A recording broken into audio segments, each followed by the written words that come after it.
What does it mean to be successful?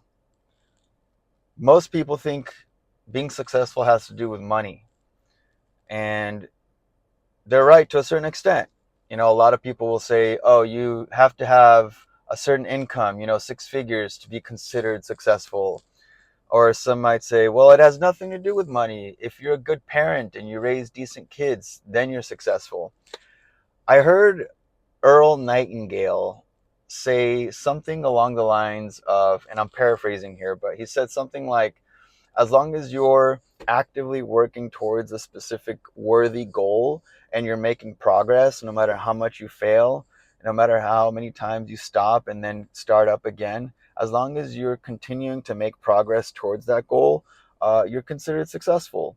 Which, I mean, that's nice. And when I heard that like 10 years ago, it really resonated. And over the years, I wanted to really like expand on that and really define like what does success mean for me, right? And I've come to the conclusion that success is multifaceted. So I've narrowed it down to 10 categories. So we got health, spirituality, family, friends, romance, your finances, positive impact, fun and relaxation, um, your surroundings, your physical environment, and the last one is prepping. So let me go through each and every single one of those and explain why I think they're super important and explain to you this system that I've developed so that I can track my progress and see like a big picture view of how well I'm doing in terms of whether I'm successful or not. At the top of the list, health. I think I mean, you can argue with me on this, but I really do believe that this is the most important thing. If you don't have this, you don't have any of the other ones.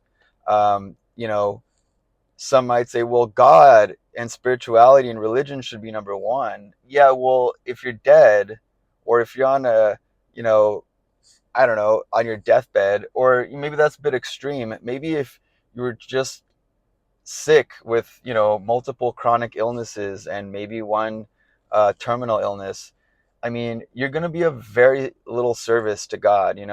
Most people say like the best way to honor God or a higher power is by being of good service to all your brothers and sisters. So if you want to really serve God and honor him, you want to provide value and be as much of a helpful person and just provide as much help and assistance and value to your fellow human beings.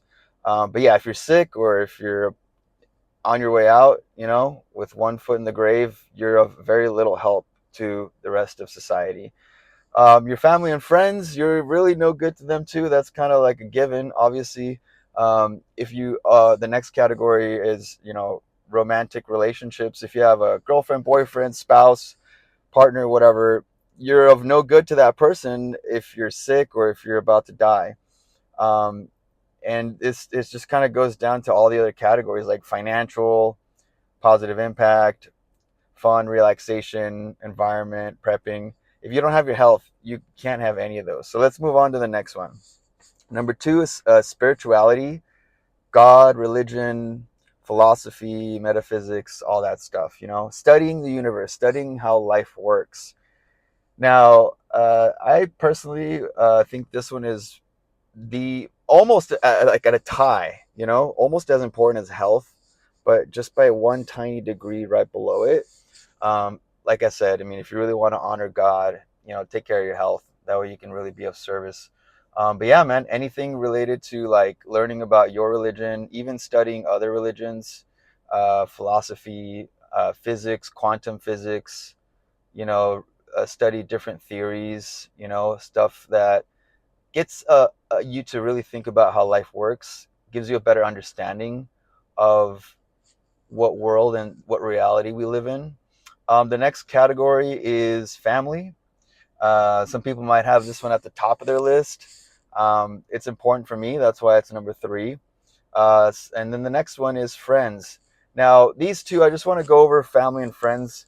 Uh, for me, it's really important to hang out in person. And if that's not possible, A phone call is almost as good, but not quite as good. And if for whatever reason, maybe if I'm too busy or the other person's too busy, conflicting schedules and such, a text message will work. At the very minimum, at least a text message will work. Now, number five is romantic relationships, working on yourself, becoming more attractive to the opposite sex or same sex if that's your thing, and just becoming the best version of yourself in every single category so that you can be, a good partner to whoever it is that you're going to eventually, you know, settle down with, or if you're already married, you can still continue to work on yourself. Number six is financial. A lot of people might say this one should be number one, and I'll explain to you why I really wanted to put it at number one, but I'm getting ahead of myself. So I'll explain to you why that one should have been number one, but I'll wait until I'm done getting through all 10 of these. So the next one is positive impact. So this is basically like volunteer work, philanthropy, um, you know, making a difference, right? Even if it's at your job or your career, your business, as long as you're making the world a better place. And I'm a big believer in trying to be a net positive impact by the time you pass away. So, you're constantly, causing damage to the environment in all kinds of ways, very subtle ways that you're probably not aware of. But yeah, I mean, you're kind of accumulating this like negative karma. And I think you really have to go out of your way to be a good person and to do good and really try your best to make a difference to counter all of that damage that you're constantly doing all throughout the day. What's the next one? Fun and relaxation. Yeah, this is its own category, fun and relaxation. You're like, how does that tie into all this? Like, all these other ones are about like personal development, right? Well, this is a big one for personal development. If you don't take care of yourself, you don't have fun, you don't go relax or have a day off or sometimes a week off, go on vacation, you need that. It's good for your health and you definitely don't want to burn out. So I decided to put that as its own category. Now, the next one is environment. This really doesn't mean like cleaning up the oceans. That goes back to the previous one about, positive impact. This is about like your physical surroundings, right? Like, are you comfortable in the apartment or the house that you live in? Are you comfortable with the car that you drive? Does your car stress you out? Or your job? Are you comfortable in your office? Everything that's like around you, that's what I'm considering here as your immediate environment. I think that deserves its own category. And the final one, this one, some people don't really take this one very seriously until shit hits the fan. So imagine there were disruptions in the supply chain, and you would go to a grocery store and all the shelves are bare. It's completely empty. There's no food. I mean, this is like a worst case scenario. But I think it's a good idea for everyone and no exceptions. I think everybody should have at least 1 week worth of water, supplies, food. If you're on medications, prescription or whatever over the counter, have those. And also, that should be the bare minimum. Like, you should probably have at least a month's worth of food and water filters and supplies and things for security. But on the higher end of stuff, man, if you have the time and the energy and the resources, definitely work your way up to having 3 months worth of supplies. At that point, you're officially a prepper. But I'm not saying like prep for the apocalypse. Like, just get things that you need on a regular basis. It's a really good idea. It's like insurance. It's an investment in your future, in your health, in your survival.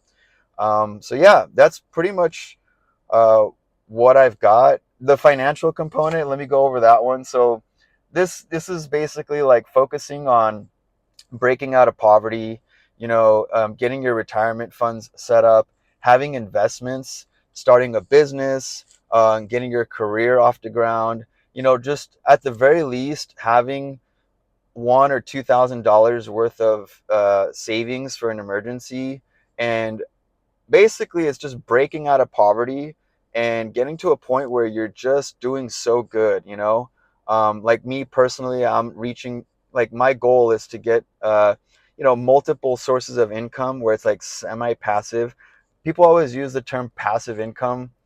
I don't really think there's such a thing. You still have to do some work occasionally, but it's very, like, very passive, semi-passive, right? Very little action. You don't really have to do a lot of work. You really are literally making money while you sleep. So that's like my ultimate financial goal, is to get to a point where I don't have to go to work, but I'll still go to work, right? I'm still making money just from all my investments, but I'll still go to work because I want to go to work. Now, the reason why I think financial is the one that deserves probably the most attention, depending on what chapter you're in your life. I mean, I'm not saying neglect God, neglect your family and friends, like, forever, right? But I think it deserves a lot of attention if you're somewhere like me, where you're in a chapter in your life where you're living hand to mouth and you're in survival mode financially, and you got to make moves. I don't want to be stuck here forever. And so how am I going to break out of poverty? Well, I'm going to be very resourceful and work hard and work smart and utilize everything available to me. And I'm going to focus on this one component, because if you get this one category, if you unlock the financial, it unlocks all the other ones. What do I mean by that? Well, think about it. You probably have some kind of, I mean, most people have some kind of mental health condition or physical health condition. So you might have some kind of symptoms, whatever your medical condition. I'm guessing you have to buy supplements, or you have to go to a gym membership, or you have to do a therapy, or God forbid, you have to do a surgery.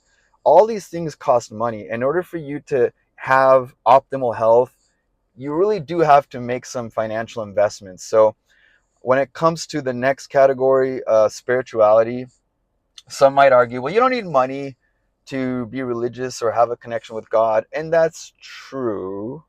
But sometimes you feel like you want extra time to go and do more research. And sometimes maybe you're so busy with work and you're in survival mode, you don't have time to be reading the Bible for 3 hours a day. Or, maybe you can squeeze in 10 minutes here and 10 minutes over there.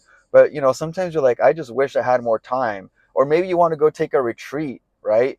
Or maybe you want to buy a book for philosophy, and it's just not within your budget, right? There's a lot of constraints financially, and it would open up a lot of new opportunities to you in this one category if you had unlocked that financial component. Now, when it comes to friends, family, and romantic partners, this one's pretty obvious. If you want to go have fun with your friends or your girlfriend or boyfriend, or husband and wife, whatnot, maybe you have kids, of course you can go to the park. Of course you can do something free or something that's affordable. But let's be honest, I mean, eventually those things get old. You go to a park and do a picnic, okay, then the next time you go do something really, like, cheap, and eventually you run out of options. So here's the one thing that, like, really will, like, kind of drive this point home. And I hate talking about this kind of stuff, but it's like I really have to, like, make sure I get this point across. So imagine a loved one, friends, family, whoever, maybe your girlfriend, boyfriend, or whatever, comes down with some kind of medical condition. And for some reason, the insurance doesn't cover that one specific illness, and you never read the fine print, or maybe you don't even have insurance. And now you have to come up with $12,000 for this surgery. You want to be in a financial position to either pay it all up front or take out a loan and have good credit. And so this is why it's important for you to have this one category locked down. If you really love your family, if you really love your friends, if you really love the people in your life, you want to set yourself up financially so you can be in a position to step in and take care of all of those expenses.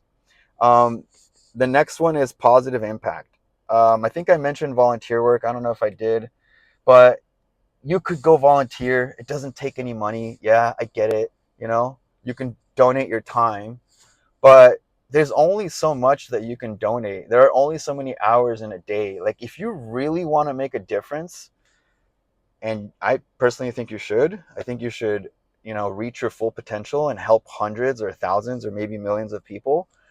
You're going to need a lot of money. Money is a tool. And so I see money as like a hammer. Like, people say, oh, like money is evil. You're like, oh no, actually it's the love of money that's evil. There's nothing wrong with like having money. If you have money, you can help people. It helps you like leverage your skills and your potential, so that instead of being able to help just a handful of people, you can help your whole community, your whole country, other people in third world countries. There's so many things that you can do. But you know, you could go volunteer, but it would be much better to start a charity. You know, that takes a lot of money, and you could actually donate to other charities. I mean, I can go on and on. It's just basically, philanthropy in a nutshell. Um, the next category is fun and relaxation. I kind of like tied into this with friends and family. You know, you don't need money to enjoy your friends and family, and you don't need money to have fun and relax. Sometimes you just take a day off of work and just hang out and watch movies on Netflix or watch YouTube. But it would be nice to treat yourself and your loved ones to an awesome vacation.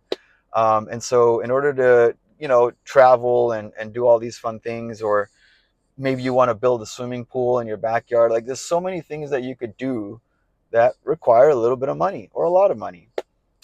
Yeah, but this next one, obviously, you're going to need money. The last two, you're definitely going to need money. So, your physical environment, maybe you are sick and tired of living in a lousy, shitty apartment and you have cockroaches living everywhere. You want to upgrade to a luxury apartment. That takes money. Or maybe you're done renting and you have a dog that wants to run into the backyard. Or maybe you just had your first kid and you're like, hey, man, it's time to upgrade. Yeah, that's going to take some money. Also, your car, maybe your car stresses you out. It's constantly breaking down. There are certain things about it. Worst case scenario, maybe you didn't handle the humidity and now you have mold in your car and it's causing all kinds of health problems. These are all things that you're like, man, I just need to go upgrade and get another car. These are all things that are going to require money. And the last one, prepping. You can't prep without money. You can't, you know, stock up on food and get water filters and buy a firearm and get, ammunition and take firearms courses and survival and build a greenhouse and all these other things that most people should be doing. It requires a lot of money. So I just really wanted to drive that point home. I think that's the biggest takeaway is if you can unlock that component, it unlocks all the other ones. But I'm still keeping health number one, because if you don't have that, you don't have anything else. I mean, even if you're dirt broke, hardcore poor, barely scraping by, you'll probably, if you have good genetics, you'll still be relatively healthy. You'll still have a good connection with God. You'll still be able to like have good friends and family. Like, at that point, if you're a guy and you're broke and your girlfriend's with you and she's loyal, man, she loves you for you and not your money. So count your blessings. What else was I going to mention? Oh yeah, so I was gonna add. There were a few things that I was like, should I add this to the 10 categories?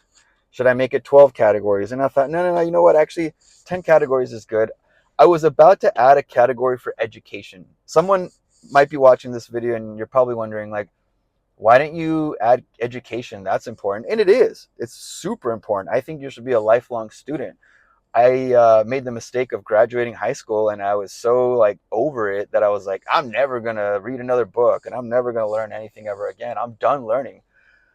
It took me a really long time to figure out that was a huge mistake. And now I'm like addicted to learning. I'm just like devouring everything I can, especially stuff related to personal development. But yeah, education is important. And I think if you think about it, like studying something like maybe for your career, like that anything that you're studying, it falls into one of these 10 categories that I just mentioned. So if you're studying for your career, that falls under financial, or maybe impact, or family, or all of the above, right? If you're studying, let's say, for example, you came down with some diagnosis and you're studying mental health to see how you can reverse this condition, well, that falls under health. And maybe you're, trying to learn about your religion or other religions. So you're reading scripture and you're studying this text, and you realize, well, actually, that goes under, you know, the spirituality component. So that's why I didn't add education as like its own category. I also thought about adding happiness, or I was going to title it life satisfaction. That would have made a great category, but then I thought about, wait, hold on. That should not be in the top 10, because if you have most of these categories maxed out, like in terms of like percentage, right? If you have health at like 75%, and spirituality at like 90%, and like friends and family and all the other ones, they're all at like above 70%, odds are you're going to be happy. I mean, I could be wrong, but like you're probably going to be very satisfied with your life. Now, I guess at this point I mentioned everything except one other thing. I actually made an app. So yeah, I guess I'll mention it right here. I was going to like, uh, you know what? Yeah. So I'm deciding I was gonna sell this app. So I made an app about this whole system, this tracking system for like your progress, and I was gonna sell it, but YouTube has given me so much, and I think it's my time to give back. So instead of selling the app that I made, which is an app that helps you track everything that I just went over in this video, I'm just gonna give it away. So uh, if you're interested in this app that helps you track your progress in these 10 categories, tap the video on the screen, and I'll see you in that next video.